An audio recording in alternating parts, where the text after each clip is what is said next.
Turma, seguinte, por falar em crime organizado, né, William, eu quero começar com você esse assunto, porque eu me lembro bem de você falando disso aqui há alguns dias aqui no Conversa de Redação. A cabana do Pai Tomás, que fica ali na zona oeste da capital, tem sido palco de momentos de tensão nos últimos dias. Tudo começou, e eu vou tentar resumir a prosa aqui para todo mundo ficar na mesma página, né? Tudo começou com a morte de Edgar Coelho, de 20 anos, vulgo Riquinho, que, de acordo com a polícia, morreu ao reagir armado a uma abordagem da Rotam. Riquinho seria o 03 da hierarquia do tráfico na cabana Pai Tomás. Depois da morte, vários crimes aconteceram, entre eles os ônibus que foram queimados ali na região, e a gente acompanhou na última sexta-feira. Outros episódios aconteceram também ao longo desses dias, né? As investigações apontam que a terceira maior facção do crime organizado do país, o TCP, o Terceiro Comando Puro, tem comandado o tráfico de drogas no aglomerado. O TCP surgiu em meados da década de 2000 e usa como simbologia elementos religiosos, como, por exemplo, a bandeira de Israel e mensagens evangélicas. O TCP tem Paraíba, um dos mais procurados de Minas Gerais, como um dos chefes. E segundo a inteligência da segurança pública aqui de Minas, William, já domina, além do Cabana, uma favela no Rio de Janeiro, o Morro da Mineira. Pois bem, eu falei isso aqui, tem um mês que eu comecei. É muito comum, eu acho, e eu falo sempre sobre os haters da internet, a turma que fica no YouTube, esse carioca não sabe de nada. Realmente, gente, eu me apaixonei por uma mineira, me mudei para Belo Horizonte e estou conhecendo, por isso que eu estou rodando as vilas e favelas. Eu tive uma reunião, ou melhor, várias reuniões com a turma que trabalha no serviço operacional e de inteligência aqui, atuando no enfrentamento ao crime organizado. E a primeira coisa que eu quis entender era a área de segurança pública. Então, o que me disseram na época era o seguinte: Juiz de Fora, uma disputa entre PCC e Comando Vermelho. Uberaba e Uberlândia, PCC. Cidades do sul de Minas, você tem o PCC. Aí eu perguntei, e Belo Horizonte? Belo Horizonte são várias gangues, mas a gente hoje tem a influência do Terceiro Comando Puro, que é uma facção do Rio de Janeiro, tem esse estado de Paraíba, que era do Cabanas, e hoje comanda o Morro da Mineira. Nós temos uma rota de tráfico de drogas, que é a Rota Seca, que passa ali por Juiz de Fora, tá aí a importância das cidades que estão ali naquela região. E aí, eu já falei isso aqui. Inclusive, quando eu fiz a comparação ontem, né, e acabamos aqui discordando, né, de alguns temas, foi justamente em função disso, porque o Cabana tacaram fogo num ônibus. Tem placa lá proibindo o rolezinho. A Cabana está dominada pelo crime organizado. Isso está aqui no nosso quintal. Então, me perdoem a franqueza, mas eu já disse isso tem uns 3 meses aqui. E não sou conhecedor de nada, não. A diferença é que eu estou pesquisando e eu estou em campo, conversando com a turma. A realidade de Minas, e eu brinquei com você uma vez aqui, que eu perguntei, tem isso, tem aquilo, tem isso. Eu falei, um dia vai ter milícia.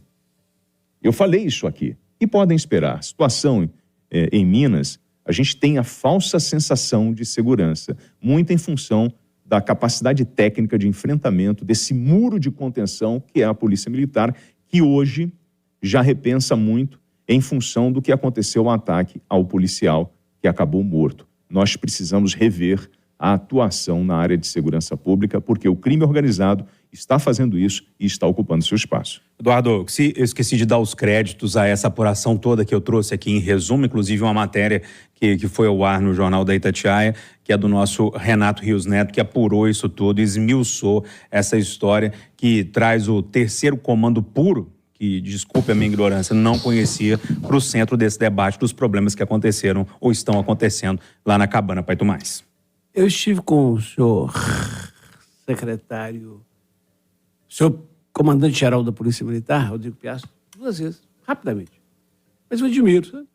Eu admiro pela sua postura, por tudo que ele tem feito e pelo que ele autorizou, porque na Polícia Militar funciona assim, pelo que autorizou a porta-voz Laila dizer nesses últimos dias, e é claro que ela não falou da cabeça dela, né? Ela sente isso, todo policial militar sente isso há mais de 20 anos, mas ela, para falar, teve que ter o aval dele, dizer que a polícia não aguenta mais prender e soltar, e prender e soltar e morrer.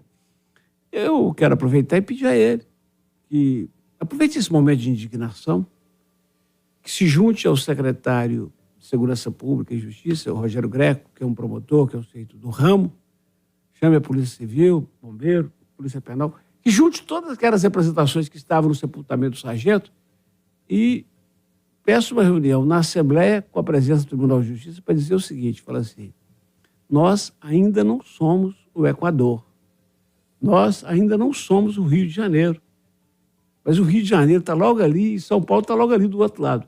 Nós estamos esperando o quê para tomar providência? Porque deixar isso por conta da Polícia Militar é deixar o que a gente já deixa. Ela já faz parto, ela já, muitas vezes, é obrigada a transportar pessoa com sofrimento mental. Fica resolvendo o problema que não é dela.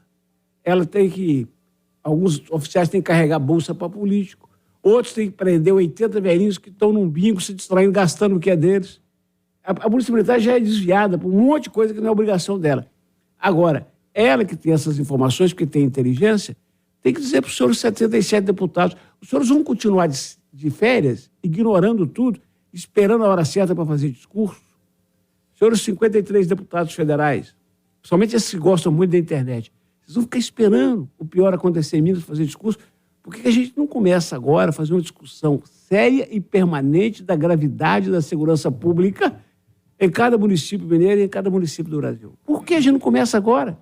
Essa questão da saidinha, por exemplo, Júnior, é preciso discutir isso e deixar claro para a população. Gente, quando o Eduardo defende a saidinha, ele não é a favor de bandido. É porque dos 3 mil que saíram, Júnior, dos 3 mil que foram liberados em Minas, no Natal, Ano Novo, dos 3 mil que foram visitar as famílias, 100 não voltaram. E um matou o PM. 144. 144 não voltaram em 3 mil. Mas é um número significativo. Eu respeito a sua opinião, eu acho que não é não. Eu acho que não é não. Estatisticamente não é não. Se você pensar que são 144 criminosos na rua, né? Pensando em questão de violência, é um número que tem que ser considerado. Mas eu estou preocupado com os 2.900 do bem que vão perder os direitos de ressocialização que está garantido na fraternidade humana. Mas a gente tem que ficar preocupado com os outros 20 milhões de mineiros que também são do bem, que ficam na mercê de... Marcelo, a coisa mais fácil é tirar o sofá da sala e deixar a mulher traindo. O que eu estou propondo é uma discussão de uma nova legislação para que você separe quem é assaltante, estuprador, para não ter o direito de que você simplesmente cortar a saidinha. Esse é o problema, Marcelo. O que eu estou pedindo, pelo amor de Deus, é para não discutir o assunto na calor da emoção, porque você não discute nada. Ô Júnior, ninguém resolve nada se estiver brigando. Hoje, no Rádio nós vamos discutir a história de um homem que caminhou pela Itália inteira e depois discutir como é. É isso que eu faço. Dependendo da briga que eu tenho com a minha mulher, eu saio lá de casa, vou lá em Leopoldo e volto. Se for no calor, você mata. Eu estou pedindo, pelo amor de Deus, é só isso, Marcelo. É para não acabar, é para não matar o boi na ânsia de matar o carrapato. O carrapato.